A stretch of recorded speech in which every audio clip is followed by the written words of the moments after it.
With God, there is always more. More love, more life, more freedom. Welcome to Zoweh's Exploring More with Michael Thompson.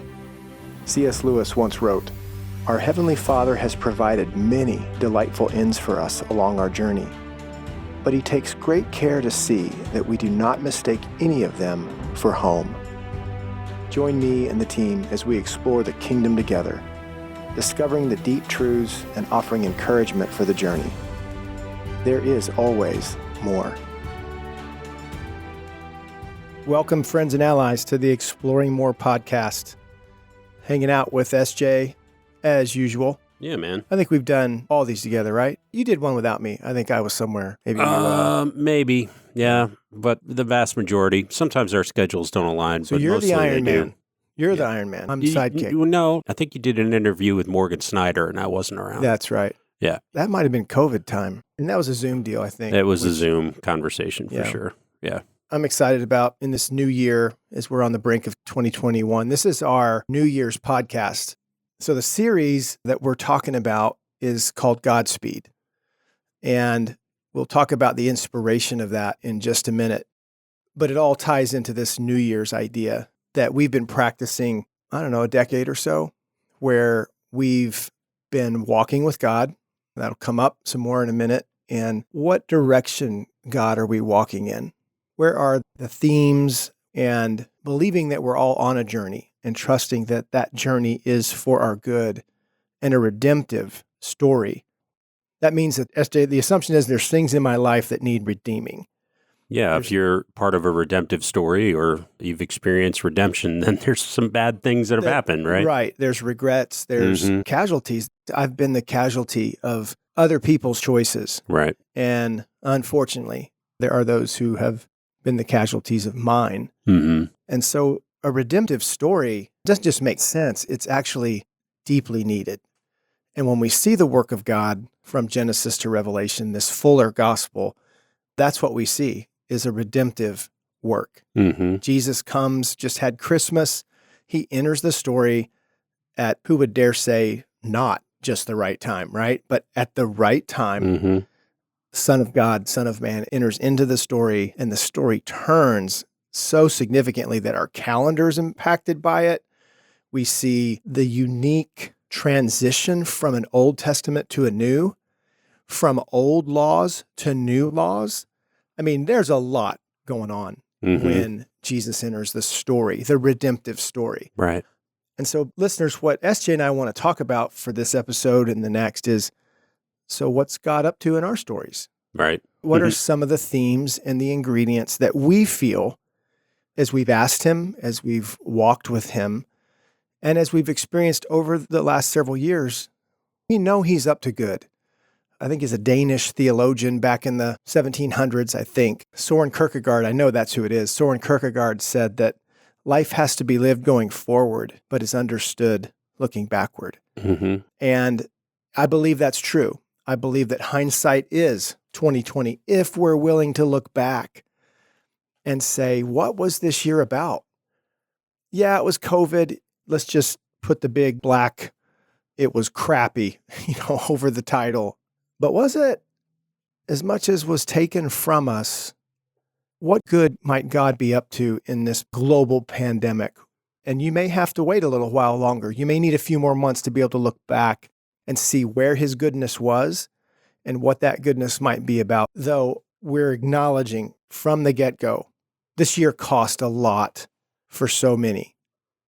Yeah. What's interesting, Michael, and you've probably had this experience too. I mean, I wouldn't say I've had as many people say this, but I've had a good number of people say to me, this is one of the best years of my life.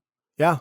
Because for whatever their circumstances were, the shutdowns and the quarantines and whatever it might have been kind of forced them into a position of slowing down. Right.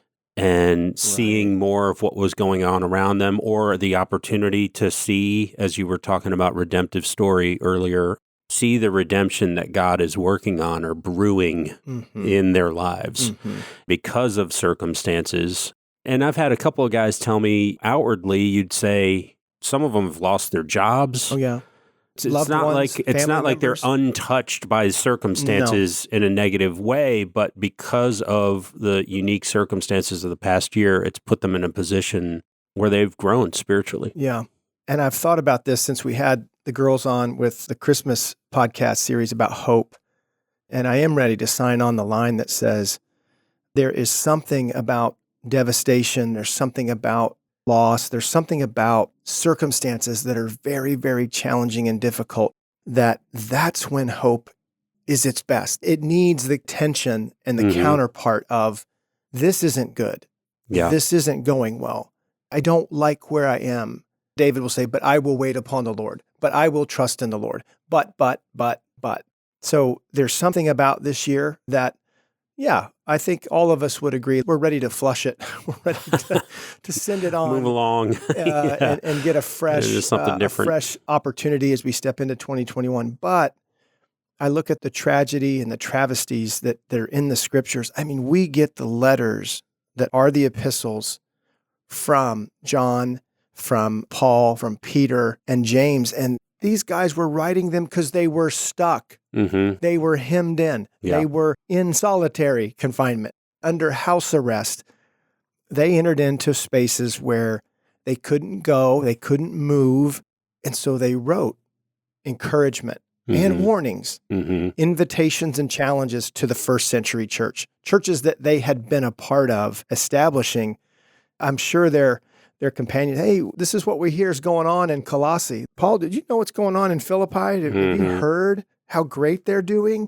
And so these stories of being in prison and yet having the privilege to write and send these letters to their friends. Yeah, it's a great reminder. I mean, we've talked before about how it isn't helpful to just offer up a random scripture as, an attempt at encouragement, like, well, Romans 8:8, God's going to work everything together for your good, and that kind of thing. It's not that it's not untrue. It's just not necessarily helpful in the moment. So when you think about the epistles, and James is the one that I was thinking about when you were talking about this, Michael, he's not writing about consider it all joy when you face these sufferings and tribulations from a position of platitude or a cliche. No. He's actually experiencing some suffering and tribulation in his life. Paul's in jail, right? Yeah. So it doesn't count his present suffering. Yeah, that's right. As anything in a comparison to what Jesus is and what Jesus has done for him. So one of the biggest sufferings, tragedies, painful, and yet very important when we look back is the death of Christ. Nobody saw that coming. Only he knew. Yeah. The disciples literally, no. Jesus, we're not going back to Jerusalem. We can't. Do you know you're wanted there? Do you know how hot that space is for us to step into? This is not a good idea, right? And Jesus, no, it's the Passover. We're going. So what good is he up to? Some of this goodness takes time. It takes time to see it. And it takes time to recognize it. But I want for you and me, SJ, our team, we're spending the first few days in January really calibrating as a team. We call them glory days. And glory days typically refers to the past. Right. But we're using glory days for the future, for our vision. What's God putting on us? And what are we as a team doing together in 2021? What are we hopeful for? I'm the first one to say I have felt on the tarmac for a year. We shared that with some of our board, and I felt like we've been in the foxhole or even in the base and not in the battle. My funniest expression, though, SJ, do you remember what I said? I feel constipated. Yeah. For a year. Yeah, that's not good. Back to the flush, back to that whole thing. But it's been a constipating year. Right. The thing that keeps coming up in my mind, Michael, so I'm just going to say it. When I think about Jesus, as you brought up, who is in the glorious tragedy, right? That was his crucifixion and death. There's a part of me that thinks of stories and movies and plays and dramas, because if you know us, you know that we utilize movie clips because it's the story of the gospel. The truth is in there, right? Well, there's an act one to every play or musical, right? There's an act one where you meet the characters and you meet the hero and you meet the villain. Act two is when the hero encounters difficulty of some kind, some kind of trial, some kind of tribulation, evil, right? It seems like evil is winning. And then act three is coming. right? Act 3 is Sunday morning. I like that part. Yeah, me too. Act 3 is, what's around the corner, what's next. Retribution. Yeah, 2020 has been recovery. Act 2, Yeah. and I'm ready for Act 3 to come. And this is my point, that the more challenging the times, the more important hope is, and the more significant when the new day comes, when the thing that we're hoped for, when this is over. There'll be something else. There'll be something else. Somewhere, that's right. And we will encounter, whether it's personally or from our country or through something like this pandemic. But here we are on the brink of a new year and stepping into this 2021. So, God, what are you up to in my life? Elections are fine. Pharmaceuticals are a big deal. But I mean me, because when the rubber hits the road, it's about me and my walk with God. And it's about him and what he's crafting in me. And so I want to participate in that as much, as significantly, and yet not be consumed with it's some task to be entered into, but rather it's a walk, it's a journey to take.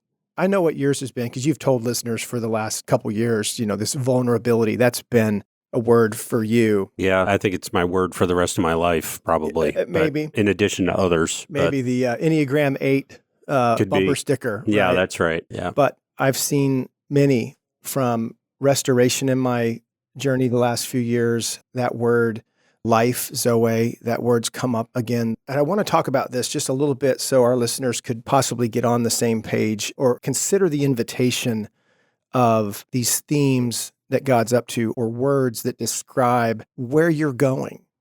Some of that is actually gleaned by looking to the past. What has God been doing? What do you feel like he's been up to? So there's some clues, and I would invite every listener in the midst of this pandemic, in the midst of 2020, what has he done? What has been accomplished? And this is kind of a pen and paper thing, honestly. Yeah, I'll sit down with your journal. Think you can just do this in between traffic lights or in a drive-through. I suggest you're missing the point. Exactly. This is a porch. This is fireside. This is in a morning with coffee or in a quiet of a night that you're beginning to consider and ask these questions in prayer. God, what are you growing in me? What is it that we're putting to death? Because like I said at the beginning of the show, hey, there's some things that need to be weeded out. There's some things that God is working out of me, and there's some things that he's working in me. So the posture is, SJ, that if I'm engaged, if I'm looking for it, I have a far better chance of finding it. Oh, yeah. Of seeing it. I think that was it. And rather than the challenge of not paying attention to my life and at the same time wanting to understand with some clarity, you're in the lottery now. Funny, not funny story that just came up recently. I love that you brought up paying attention because it brought it back to my memory. My wife, Sherry, and I were in the car and we were talking about something, and she brought up and said, well, I just talked to you about this earlier today. I'm not sure you listen to me when I'm talking. And she said it with a smile. You know what I mean? She said it with teasing. So I shot right back at her, well, you shouldn't try to talk to me unless I'm paying attention. So we laughed because it was that kind of an atmosphere. It wasn't a tense. It was just, we were poking at each other. But it occurs to me, I think we may have that expectation of God. Yeah, that's great. Where it's like, I only want to hear from you when I'm paying attention to you. When I am choosing to be the one that's focusing on you, even though, God, I know you're focused on me all the time, by the way. When I take my time on Sunday morning or on Wednesday night when you go to church or whenever your devotional time is, okay, God, now I'm paying attention to you, so now speak to me. Yeah. That's not how it works. Or if that is the way it's working, you're probably frustrated. You're frustrated or you're missing things. Yeah. So you're missing out, really. Yeah. Yeah, that's a great story. And I'm glad it was playful rather than something else. Dallas Willard talks about this in his book, Hearing God, that it's to be played out in a day-to-day conversation, the expectation that God is speaking.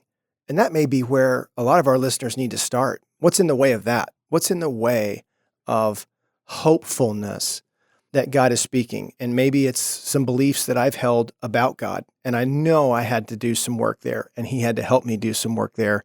There were things that I ascribed to him through either the church that I grew up in, the religious spirit is what I mean specifically, the religious spirit more than the church actual, but the religious spirit that has us separate, that has us, he's distant or he's mad, all of those things. We've talked about that on the podcast before, but if you want to hear from God the direction that he's taking, you may have to do some business with, how do I believe God sees me? Do I believe God speaks? And if you've made any agreements with the enemy, go there with your pen and paper first. Unpack it, unsubscribe from it, and say, I want new batteries here. I want an installation of hope that you would show me. And then back to this point, when you're looking, when you're paying attention, it's amazing what you'll see. For example, did you get my text last night? The Sound of Music? No. Oh, I meant to text the whole team. I don't think so. Okay. I got stuck on The Sound of Music. Just listening to the music or watching the movie? Musical. Okay. On, and was absolutely pulled in. My heart is, I can only describe it, SJ, as swelling. I'm enjoying something I haven't seen for years. It's such a great story. It's a great story. And to your point earlier, it's story. It's in story that our hearts and minds are captured. And a larger story at that is so much better for me. But there's many things in that. The father who basically blows the whistle, lines them up, runs them like a regiment. And Fraulein Maria enters the story, right? Like a Holy Spirit just comes disrupting. Blowing in like a wind. Disrupting their religious structure. And the children come alive, wearing drapes, by the way, as clothes. And God is whispering. While you're watching. And they begin to play and sing, and they come alive. And them coming alive actually brings Dad in this particular story. And there's music again in the house. Well, here's this larger story. Nazi Germany is looming. And so all of it was just speaking to my heart and connecting me with God's. And the bonus is we know the granddaughter of Hammerstein, right? Of Rodgers and Hammerstein. Yeah. Tom Benner, who's been on our show several times, his wife, Pat, is the granddaughter of Mr. Hammerstein. So it even meant even more. Yeah. I won't get sidetracked into that, but I'm saying God's moving and inviting me to see my life in a story like The Sound of Music. And themes that he's bringing up that I'm watching, that I'm encountering, that I'm experiencing are actually becoming direction for my life in 2021. Yeah. And it's one of these situations, again, could Michael have just sat down and watched The Sound of Music? Yeah, it's enjoyable. It's entertaining. There's songs that are coming up in my head, even as we're talking about it, right? Right. You can do that and you can enjoy it. You can also hear from God while you're enjoying it. Yeah. You can also hear from him things he's wanted to say to you for years. The thing that showed me in that moment, SJ, was, all I can describe it was a swelling of my heart. And when that happens, usually my eyes get a little moist. You can feel the depth of what I'm watching or hearing or experiencing and the invitation that is to acknowledge. It's not if God's here, he's here. It's the opportunity, like you're saying, you could watch a movie and enjoy your evening. And even experience some of that heart swelling or, misty eyes and just let it pass. But to make the connection. But to say, God, Jesus, what is this about? What is this about? What is this? Let's take a break, come back, and I want to talk a little bit more about what direction he's taking me and hear a little bit about you. Yeah. All right. We'll be right back on the Exploring More podcast.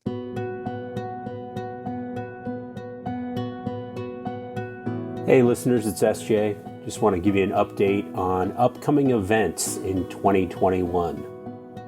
The purpose of Zoweh events is to create a safe space where men, women, and couples can encounter God, experience Him in wonderfully intimate ways, and enter into life-changing transformation. We want to invite you to get away with God, unplug from all the noise, the busyness, and the demands of everyday routine, and invite Jesus to take you through your story. The moments or seasons in your life that He wants to heal and restore in order to shape you more fully into who you truly are. That happens over and over again throughout the Bible. Regular folks encounter an incredible God, experience His love, and they are never the same. We have 3 events coming up in 2021. March 18th through the 21st is our Heart of a Warrior Allies Advanced Weekend. April 8th through the 11th is the Women's Deepening Weekend. And then April 29th through May 2nd is the Heart of a Warrior Encounter for men. Visit zoweh.org/events for more information. All right, welcome back, listeners, to the Exploring More podcast, 2-part podcast series on we're calling Godspeed. Welcome to the new year. And we've been exploring that God is revealing, he's speaking. And yeah, it's great that he's doing that to the collective, that God so loves the world. But how's he loving you? Yeah. What does it feel and look like personally? We believe that. We've experienced that. It's a fantastic way to look into the year. Where have I been? What's 2020 been about? I saw the Santa Claus, the one with Tim Allen, again over this Christmas. It's a great movie. It's another fun. Great story. I mean, these stories, we talked about the Christmas podcast, even about how hope is actually cultivated. It's a feeling. It's a commitment. There's a little scene, though, one of my favorites, where the little girl is making him hot chocolate. And he stands at the door because Scott Calvin is now Santa Claus. The transactions happen. Transformation. He just He's hasn't given quite in. caught up with it. Right. But there he is in the North Pole. He's looking out the window and sees, I think he references a polar bear skating, in the rink and all of this. He says, I see it, but I don't believe it. And the little hot chocolate chef says, that's the problem with grownups. They have it backwards. Children know it's not seeing is believing. It's believing is seeing. That's what I want to invite our friends and allies to see, that it's believing is seeing. Is God speaking? Is he doing a work in my life? Is he crafting me in a redemptive way and in a redemptive direction? The answer is yes. And what if you could be more in collaboration, more in engagement, like you said with Sherry? What if you were listening more, expecting to be shown and told? I love that kindergarten thing that we did, show and tell. What if we could be shown and told by God that he's with us, he's for us? Yes, we live in a challenging time. All times have their challenges. Michael, what I think of for our listeners and for me too is, so what's in the way of you believing so that you can see, right? We talked about that a little bit in the first half of getting things out of the way. And we talk about it all the time, because we're all on this journey, us included still, of getting things out of the way, things that are in between God and our hearts. SJ, let's put the one big thing on the table that we're going to talk about the rest of this podcast. You ready? We're going to tell you what one of the big things that we believe is in the way. And this all has to do with Godspeed. So back in mid-18th century, railroads became a part of the story. The Transcontinental Railroad, 9,000, I think, is the mile. For 9,000 miles, right? It's going to connect east to west. Yeah, goes north and south and all over the place, And I think it took 100 years to however lay that long down. it was. I don't know if you know this, SJ, but there was legislation against the railroad because those in leadership were very concerned about the breakneck speed of the railroads. And when they first were implemented, do you know what breakneck speed was? About 25 miles an hour. 15, 25 miles per hour. They weren't sure if they were going to survive. If a human being could live in a vehicle that was going faster than 30 miles an hour. And NASA, fast forwarding, they blew up a lot of rockets before they put somebody in it. The steam locomotive is not a pretty sight. That thing didn't just roll off and work. There were accidents. So there was danger, right? Breakneck speed. And I think now when we think of breakneck speed, we think of speed of light, speed of sound. I mean, the speed at which someone disagrees with me when I post something on social media. That's pretty fast. That's breakneck speed, break thumb speed. So, SJ, you sent this some months ago, but there was an actual video that you sent. The title was Godspeed, the pace of being known. And so my friend Craig Mayhew for sending it to me. Is that right? So the big thing that I'm putting on the table that SJ and I are talking about could be in the way of experiencing intimacy with God, the direction that he's leading you and taking you, and you participating in that, literally being able to be engaged in that, is about 3 miles per hour. Walking speed. That's how fast a man walks, slowing down We know it from our own experience, and we're ready to unveil it. What's in the way of intimacy is the speed in which you're traveling. Yep. And breakneck speed. We call it busyness, right? That quote I've shared at many conferences, when I am busy, God is quiet. Yeah. Making time and fighting for time with God and even with others versus how many things can I get done in a day Yeah. is the measure of somehow my worth or value versus what's the quality of the conversations I had today. Yeah, it's interesting. Even as we're talking about this video, and you can find it online, just do a search for Godspeed, the Pace of Being Known on Vimeo, Vimeo, and it'll pop up. But even as we're talking about it and you shared it with me again, I remembered when Craig shared it with me the first time, and I opened it thinking it was going to be 2.5 or 3 minutes long. That's so funny. It's 35 minutes long, but I was like, I don't have time to watch this. Have you seen my desk? Have you seen my calendar? So I don't crazy, have time man. to watch this thing. That's how it's 35 minutes. Yeah. It's the best investment you'll make. I'm telling you, it's an incredible It's worth your time. message. Yeah. One of the things that I love about the pastor in it, who's kind of the main character of this story in the video, his name is Matt. He says right at the beginning, when I was running, which he means busy when he says that, when I was running, it was easy to stay hidden and avoid being known. And that really resonated with me. I mean, how many times, listeners, men and women, you meet someone and then you start talking to them. So how you been, man? Oh, busy. Oh, man. Yeah. It's a deflection rather than entering into intimacy when someone asks you that question and saying, well, I'm really struggling with this or that, or I'm really confused about this or that, and opening up your heart. We have that way of saying, I don't want to be known. Yeah. We cover it in a cloak of nobility.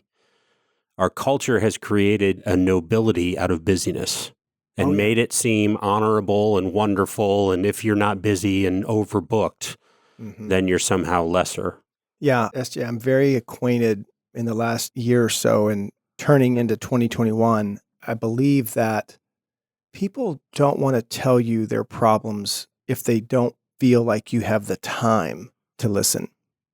If part of why you're here, or all of us can adopt the idea that part of why we're here is to help someone, just like when we need help from someone at different times, that whole concept is really thwarted by busyness. Sure. Oh, when my girls have said to me, I didn't want to bother you. I hear it on emails. I know how busy you are. All the time that are sent to us on the team. I know how busy you are. I don't want to, I just go, oh no, don't say that. Come on.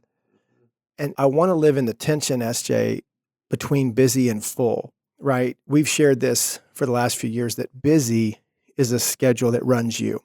That's not the life we were promised in the kingdom. I came that you might have life and have it to the busy. Right. Yeah. I came that you might have life and have it to the full, right? A full and abundant life. And that's not busy. The invitation is a full schedule is one that you run. A full schedule is one that serves you, doesn't enslave you. How many appointments can I do in a day? I'm not talking about what's my maximum. I'm saying what's the healthiest. When I look at my day or my week, especially when we go out of town or we go on mission, what's our rule when you come back?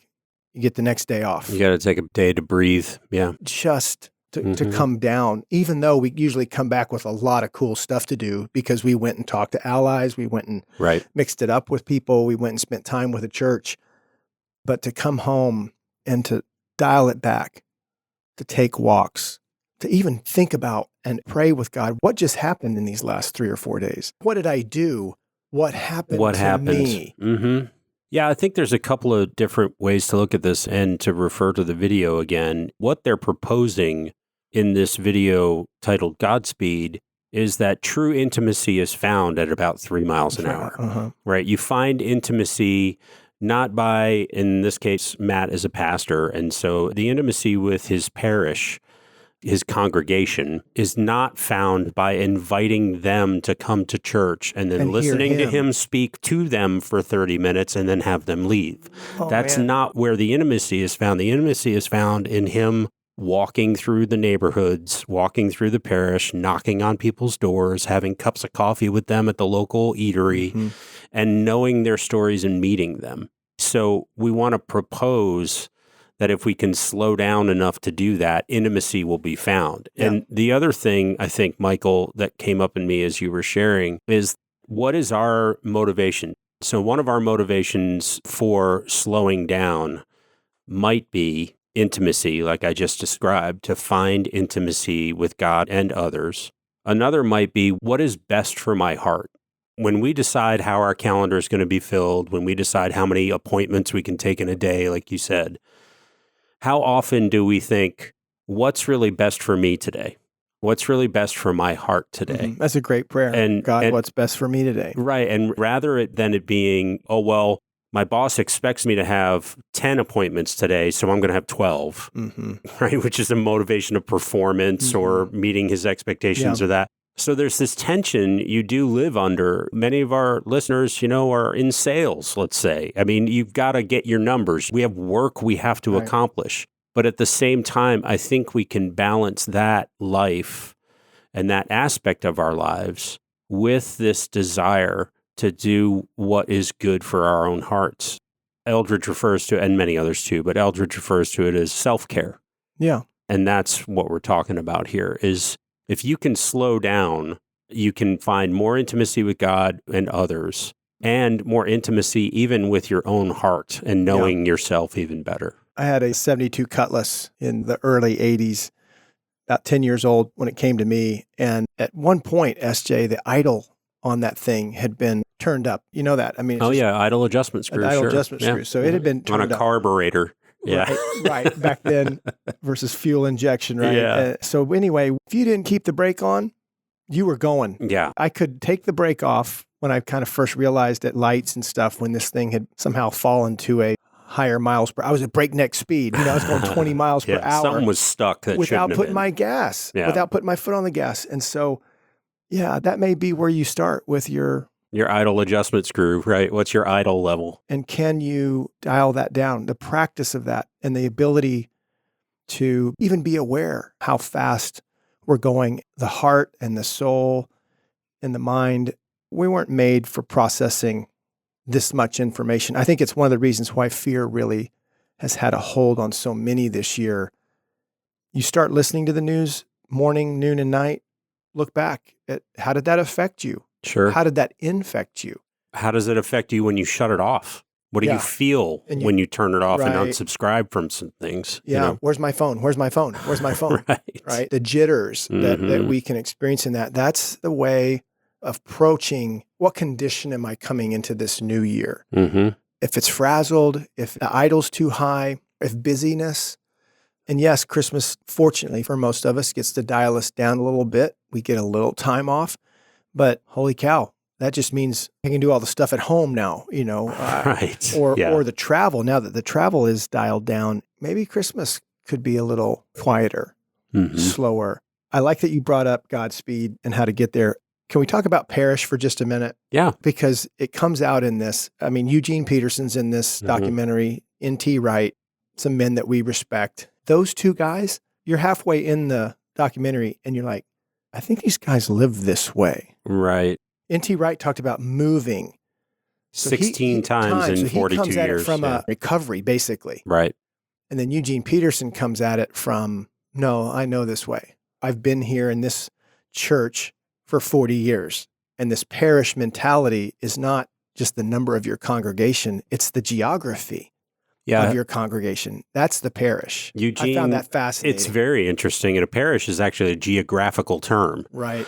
But it's a very small region. And Eugene Peterson even says in the video that he didn't watch some kind of teaching on church growth or anything to grow his church the way he did. He just started visiting people. And as he visited people and got into relationship with them and learned their names and learned their stories, his church grew. So one thing that N.T. Wright says in the video that really resonated with me too was that we are on a relentless quest for shallow novelty.